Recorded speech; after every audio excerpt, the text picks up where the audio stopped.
You know, I've always wanted to star in an Oscar-nominated feature. And after carefully reviewing all 9 of this year's Best Picture nominees, I think I discovered a surefire formula to grab that little gold statue.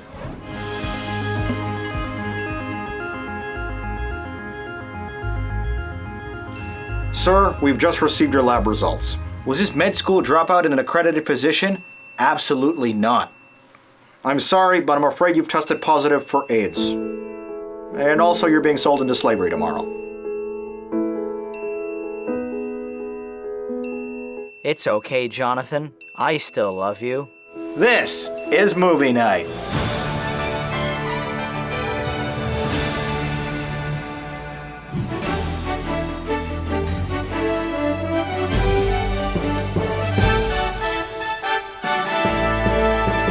Hello and welcome to the 4th annual Movie Night Oscar Special. I'm your host, Jonathan Paula. As with previous installments, this is my biggest and most ambitious project I produce each year. So if you enjoy any or all of it, please like this video, add it to your favorites, or share it on social media. It would mean a lot. And it goes without saying, don't be afraid to leave a comment or two. As always, I will be reading them all. Let's get down to business though. This year's group of contenders is a familiar lot of unambitious movies. Of the 9 nominees for Best Picture, 6 are based on true events, 5 are period pieces, and only a couple actually impressed me. Tonight we'll be examining each of them, followed by my predictions for which ones I think will win at the 86th Annual Academy Awards that air live on March 2nd on ABC. Beginning in alphanumerical order, let's review 12 Years a Slave.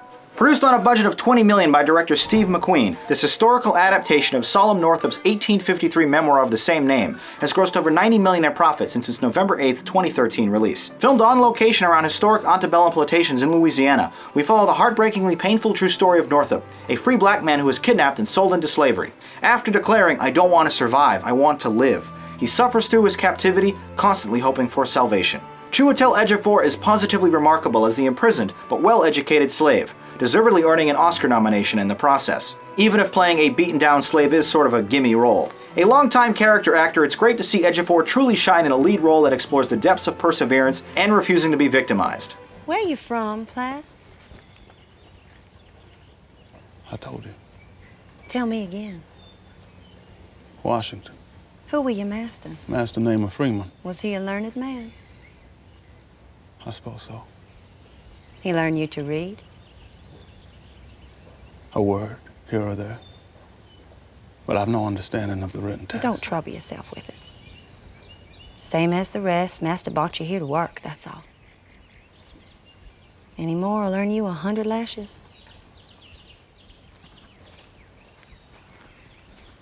Meanwhile, Michael Fassbender is extraordinarily evil as the violent slave owner, taunting his property just for sport. The breakout performer here, though, is Lupita Nyong'o. Although she doesn't have much screen time in her film debut, she bears her soul in the picture's centerpiece, a single, unbroken 5-minute shot that has her being whipped against the post, constantly crying out in pain. It's an unsettling sequence that's masterfully filmed from a handheld camera, aided by Hans Zimmer's moody score. Extremely talented individuals like Paul Giamatti, Benedict Cumberbatch, Alfre Woodard, Brad Pitt, and Paul Dano are relegated to criminally minor roles. The slow-moving 131-minute film shows us that even the polite white people are still ignorant racists. Littered with uncomfortable but period-accurate language, the lush land of the Deep South is vividly brought to life with beautiful cinematography and impeccable costumes and art design. One major flaw is that outside of its title, the film does a poor job of indicating the passage of time. We never see evidence that Ejiofor was enslaved beyond a season or two. Objectively, I can't deny that this film is extremely well made, but remove the kidnapping twist and this R-rated story is an extremely familiar one, drawing many parallels to Roots, Shawshank Redemption, and Glory, and in each instance the original did it better. When the depressing, bittersweet ending finally arrives, this picture left me applauding the artistry of those involved, but otherwise indifferent. 12 Years a Slave. Derivative story, but wonderfully presented. Here are your thoughts now from the YouTube comments.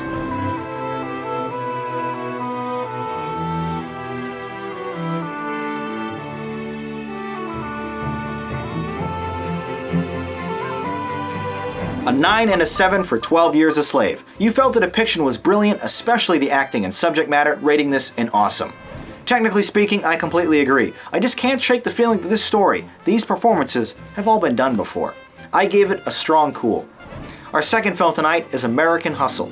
This David O. Russell crime comedy drama film was released on December 13, 2013, and quickly quintupled its $40 million budget. Inventively narrated by two separate characters, the sprawling 138-minute plot is loosely based on the FBI abscam operation of the late 1970s, as we follow a pair of con artists forced to cooperate with the elaborate scheme. Including Russell's previous effort, Silver Linings Playbook, this R-rated picture is only the 15th in history to receive acting nominations in all 4 categories. And indeed, the performances of the colorfully dressed leads is really the main attraction here, with the director even rebuffing criticisms about the largely improvised story, saying, "I hate plots, I am all about characters, that's it." Unfortunately, that's also the movie's biggest weakness. The haphazard narrative has too many moving parts, and is far more convoluted than it needs to be. Gaining over 40 pounds for the role and adopting a bad comb-over, Christian Bale is totally seamless in the lead. Practically falling out of her low-cut dresses, the beautiful Amy Adams contributes a delicate and varied performance as well, aggressively complaining to Bale that, "You're nothing to me until you're everything." Complete with an unsightly perm, Bradley Cooper is a perfect foil for the bickering couple,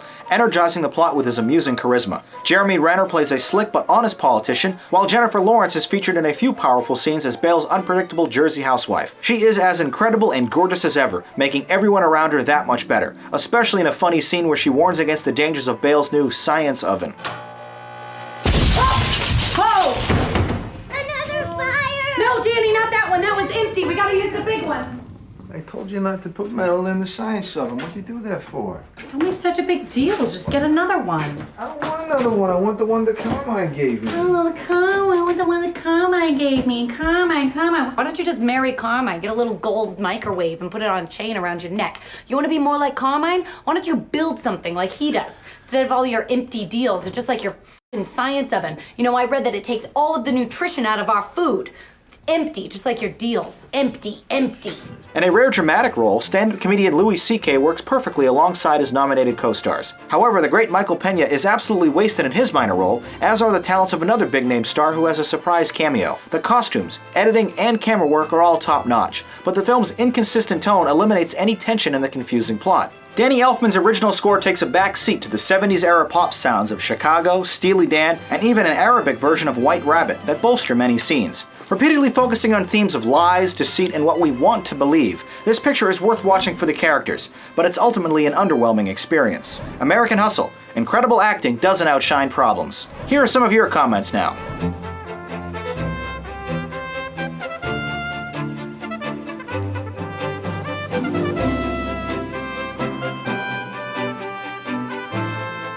Here's our scores for American Hustle, an 8 and a 6. While many agreed the plot was overly involved, you absolutely loved the acting, grading this a great. I was very disappointed by this picture. With a tighter script and a more sensible ending, this might have been worthy of its 10 nominations. Sadly, I thought it was overrated, and only a good. Our third film tonight is one we've already reviewed, but here again, if only for completion's sake, are my thoughts on Captain Phillips.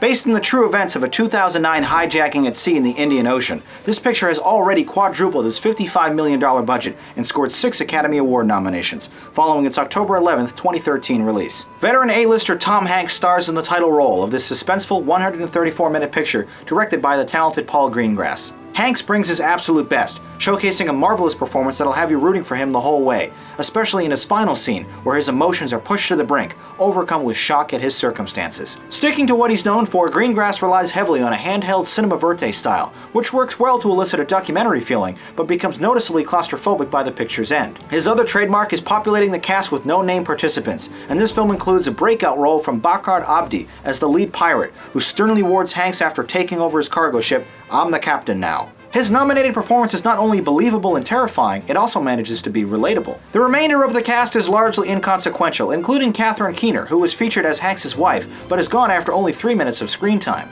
Breathlessly tense throughout, the adversarial relationship between Abdi and Hanks showcases all the cunning strategy of a chess match, with each player positioning himself to come out on top. If you're gonna shoot somebody, you should shoot me. It's my ship. You killing him to me. You killing him. I'm the captain. I'm the captain, not them. This is between us. I'm trying to straighten this out. Are you? Is this how you solve your problems? You said you just wanted money. You said this was just business. Is this business? Is this how you do business? 10 seconds, Sahib. Die right now, Sahib.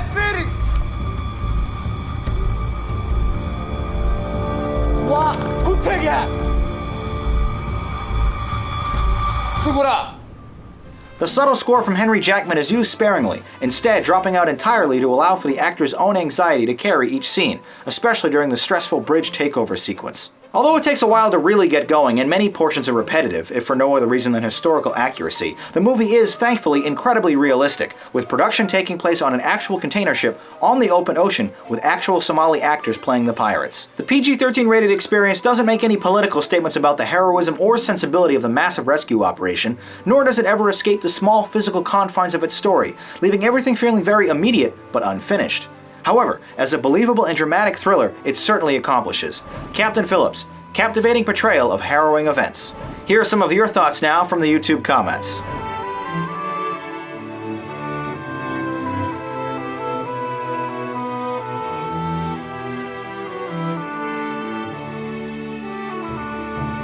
A double 8 for Captain Phillips. While praise was obviously unanimous for Hanks' outstanding performance, criticism over the length and familiar hostage scenario theme resulted in you rating this a great. I have to agree, definitely an enjoyable time. I too thought it was great. Now for tonight's poll question, what's your pick for 2013's Best Picture? Leave your response as a comment below. Next up, let's review Dallas Buyers Club. Grossing over $30 million against its meager $5 million budget, this biographical drama film quickly wowed audiences after its November 1st, 2013 release. Based on the true story of an AIDS patient turned pharmaceutical drug smuggler, the original screenplay by Craig Borton had been kicked around Hollywood for the better half of 2 decades, before director Jean-Marc Vallée was finally able to get it finished. Following the turbulent life of a homophobic rodeo cowboy diagnosed with AIDS, the 116-minute story is a fascinating look at the struggles faced by HIV-stricken individuals during the 1980s. The R-rated film is anchored by a landmark performance from Matthew McConaughey, who physically transformed himself for the part, and truly gives it his all, especially when he accepts his terminal illness, screaming to himself in an empty car. But later, it's his determination that makes him a powerful figure worth rooting for, defending risky decisions by yelling, "I prefer to die with my boots on." Following years of schmaltzy rom-coms, it's great to see this talented actor finally get a vehicle where he can really showcase his immensely emotional talent. His Best Actor nomination is very well deserved. Alongside him in a marvelous supporting role is an unrecognizable Jared Leto, as a caring transgender woman that becomes an unlikely ally to McConaughey. I'm Rayon. Congratulations. Off and go back to your bed. Relax, I don't bite. I guess you're handsome in a Texas hick white trash dumb kind of way. Get the fuck out of here. Whatever you are before I kick you in the fucking face. God damn. Be an asshole. The always pretty Jennifer Garner is a welcome addition to the cast as well, acting as a more rational observer to the proceedings. Expertly filmed almost entirely with handheld cameras, sans traditional lighting setups, this cheaply produced picture is as realistic as they get. The actors, environments, and diegetic sound pair together perfectly. Exploring concepts of life and fighting against the system, this is an inspiring story that remains interesting without ever surprising. Dallas Buyers Club, a sensitive but dignified portrayal of survival. Here now are some of your thoughts from the YouTube comments.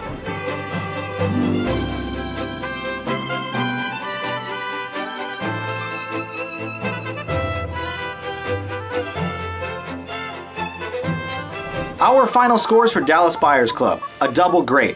While I feel like something was missing here to truly put it over the top, the acting was obviously terrific. We both rated this an 8.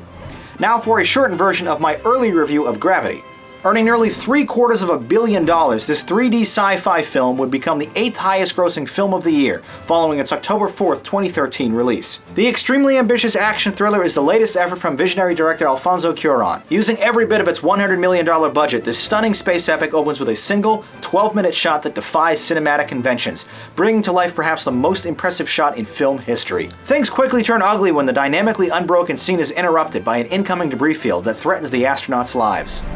You copy. Explorer permission to retrieve Dr. Stone. Your go for. Houston, Explorer, copy.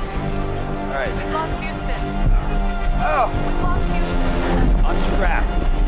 Look, we need to get the hell out of here. Right. Need some help there, man? No, don't wait for us. It's stuck. Man down. Houston, this Man is down. Copy. Houston, Explorer, copy. Explorer's been hit.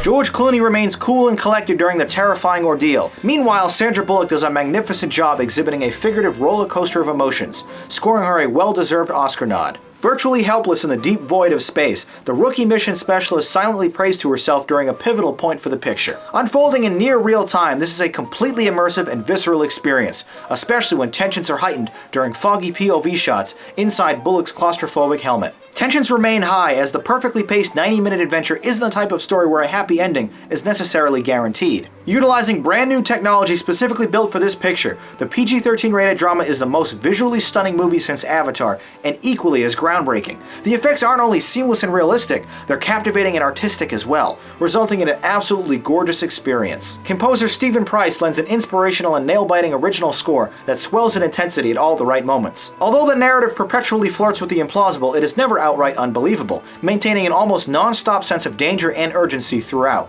A realistic, exciting, and gripping journey I will definitely be watching again. Gravity is a visual masterpiece with outstanding thrills. Now let's see what you had to say about this space epic in the YouTube comments.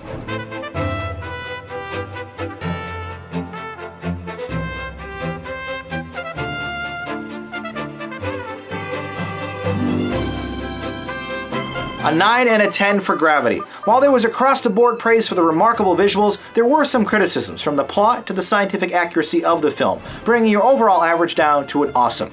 Hardly a flawless film, but easily one of the best I've seen in ages. I thought this was simply amazing.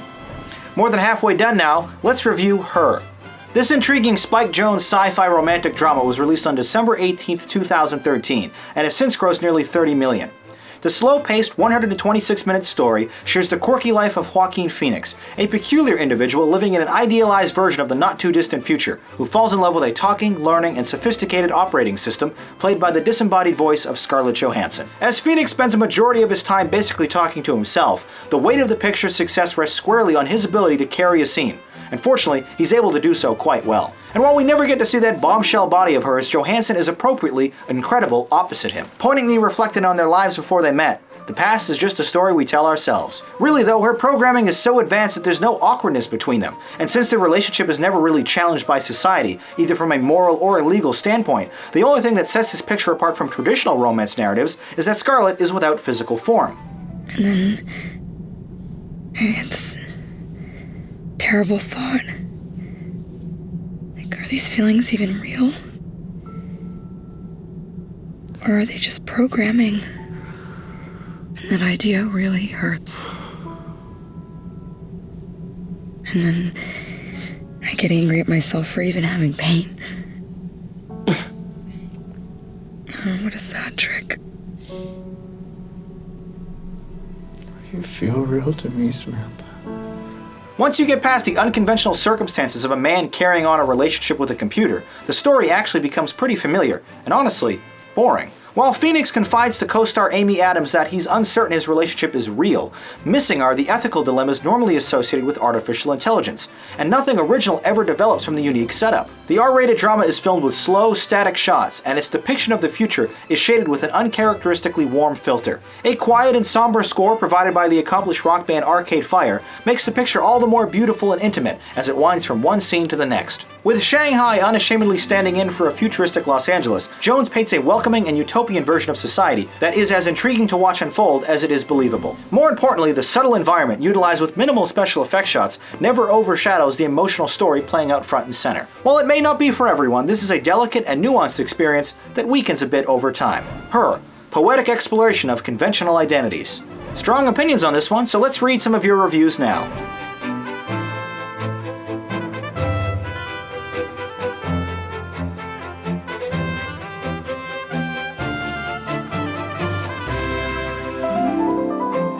Looks like I was outvoted on this one. You scored Her a 9, whereas I gave it a 6. You applauded the sci-fi twist on an original romance story as well as the excellent acting, scoring this an awesome.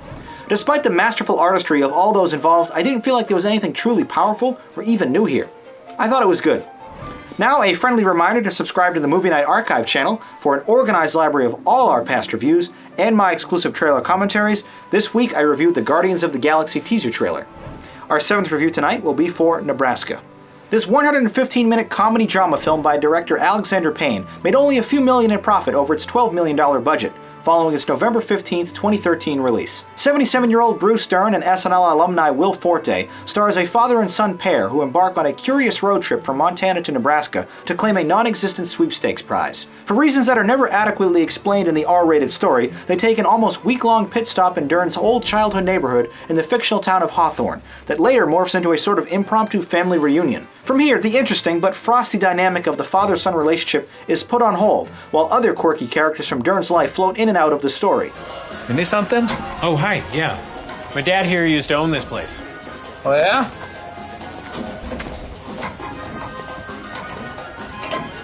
What you fellas got going on here? Oh, we're just replacing a transmission cooler line. You know Ed Pegram? Who? Ed Pegram. Used to own this place with me. What's that, Ed Pegram? No. We don't know him. Hey, bud. You're using the wrong wrench. Come on, Dad. Let's get going. As an old, wandering drunk with few aspirations, Dern is fantastic, bringing his stubborn character to life, while still keeping his emotions buried inside, and was nominated for his efforts. In his first substantial role since 2010's criminally underrated flop MacGruber, Forte constantly surprises with the depth and range of his talent, perfectly portraying a loving son who is conflicted between pride and disappointment for his aging father. A particularly somber moment arrives late when Forte is explaining his father's condition, despondently admitting he just believes what people tell him. The feisty June Squibb, the gravelly Stacy Keach, and an amusing Bob Odenkirk round out the core group of supporting players with equally believable, if much smaller, performances. Reportedly seeking an iconic archetypal look, Payne artistically filmed in black and white, and having recently traveled to Nebraska myself, I can honestly say you're not really missing much. Honestly though, the monochromatic presentation seems unmotivated, existing only because it can, and not because the narrative really requires it. It's art for the sake of art. That said, the static anamorphic shots beautifully frame the characters and authentic locations. Although seldom used, the slow and folksy music from Mark Orton helps underline some important emotional moments in the picture, especially when things begin to drag during the second act. This is a raw, even depressing slice-of-life adventure about two generations of men sharing an existential discovery about themselves. A quiet, slow-burning experience that occasionally elicits a smile, but not one many will want to rewatch. Nebraska is an unapologetic examination of family drama. Let's see what you had to say about this film in the YouTube comments.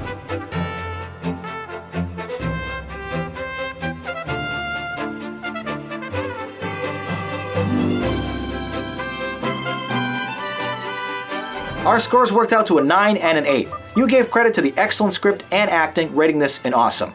I, however, had some issues, but since the film was so strong in other areas, I have to give it an 8. Speaking of 8, our 8th film of the evening is Philomena. Released on November 27, 2013, this British and French comedy film from director Stephen Frears has grossed over $75 million.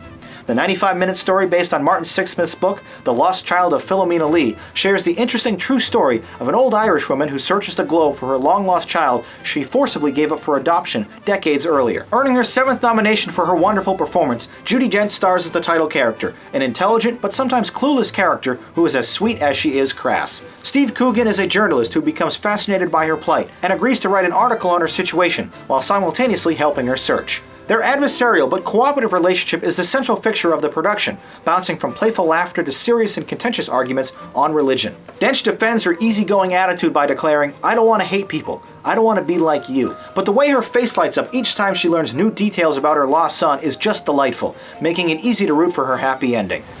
I met him. Where? At the White House. Dear God. About 10 years ago when I was with the BBC. What was he like? I can't remember. It was a Republican thing. You must remember something. Well, he was by the door when we went. I shook hands with him. Well, what kind of a handshake did he have? It was firm. I mean, I would remember if he'd had a weak handshake. You don't get to that position with a weak handshake. No, so he had a firm handshake. What else?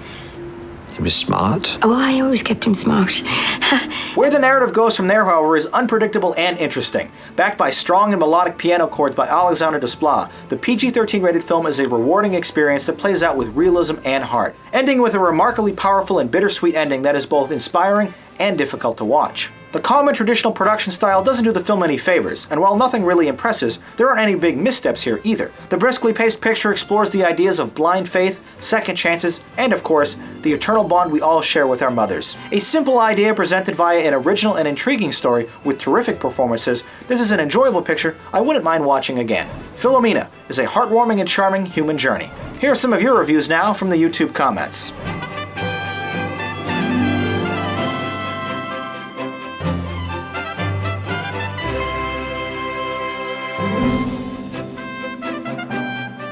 Our ratings for Philomena, an 8 and an 8. You love the interplay between the leads and its lighthearted approach, scoring this a great. A commendable script with some solid acting, this picture did nothing wrong, but simply failed to truly wow me. I thought it was great as well. And last but certainly not least, here's a revised version of my earlier review for The Wolf of Wall Street. Based on the memoir of the former stockbroker and ex-con Jordan Belfort, this dark comedy was released nationwide on Christmas Day 2013.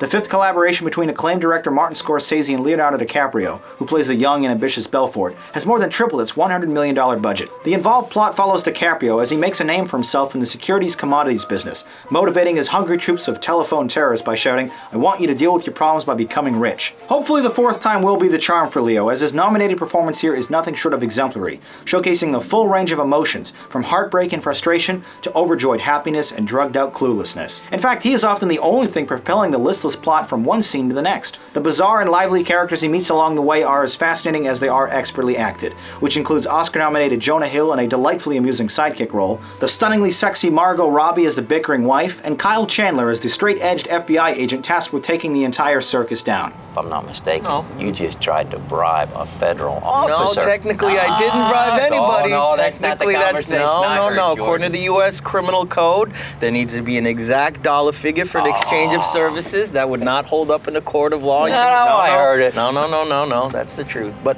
I want to tell you this. Yeah. The same gentleman that told me that you tried to get your broker's license also told me that you were a straight arrow. You ran a security check on me. Well, when you sail on a boat fit for a Bond villain, sometimes you need to play the part, right? Jean Dujardin, Jon Favreau, Matthew McConaughey, Rob Reiner, and a cameo from the real Belfort have minor roles as well. The R-rated sideshow of debauchery, lavish parties, sex, drugs, nudity, and widespread stock fraud is extremely entertaining, but also lengthy, clocking in with a 3-hour runtime. Breaking the record for most F-bombs in film history, this picture opts for popular music in lieu of a traditional score. The long tracking shots, intense close-ups, slow motion, fourth wall breaking, and stylized editing make every scene in this film work as effortlessly as possible. The film lacks purpose though, moving from one ridiculous sequence to the next, with little reason, like when DiCaprio gets bombed out on Quaaludes and attempts to drive himself home. The 15-minute sequence is undeniably hysterical, but it fails to contribute to the narrative in a meaningful way. In small bursts, this is Leo and Marty at their absolute best, but when assembled together, I'm not convinced this is a cohesive film worthy of a Best Picture nomination. Ultimately, it feels exactly like the 1990 hit Goodfellas, minus all the mobsters and murder, so if you enjoyed that picture, you'll probably love this one too. I, however, won't be clamoring to watch it again right away. The Wolf of Wall Street. Raunchy fun, but loosely organized. Let's read some of your reviews now from the YouTube comments.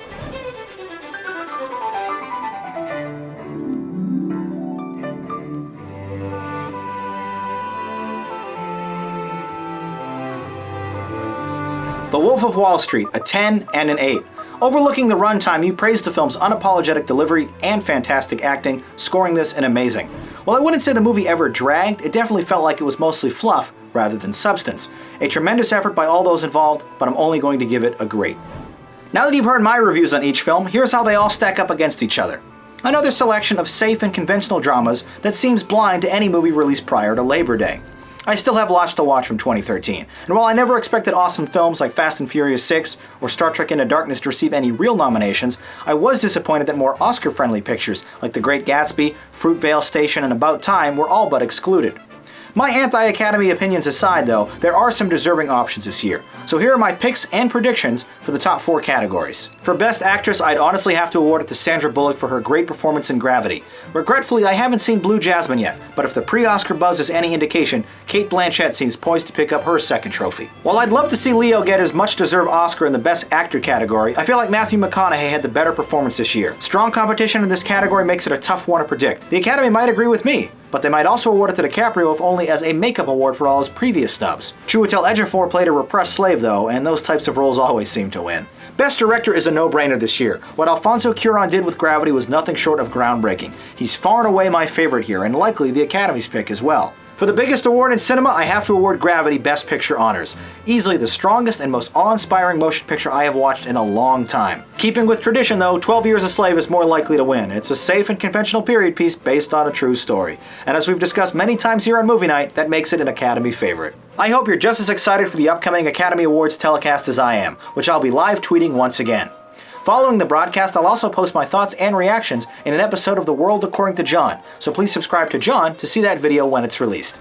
But that does it for tonight's reviews and predictions, so let's take a look at what's currently playing in theaters with some of your tweet critiques.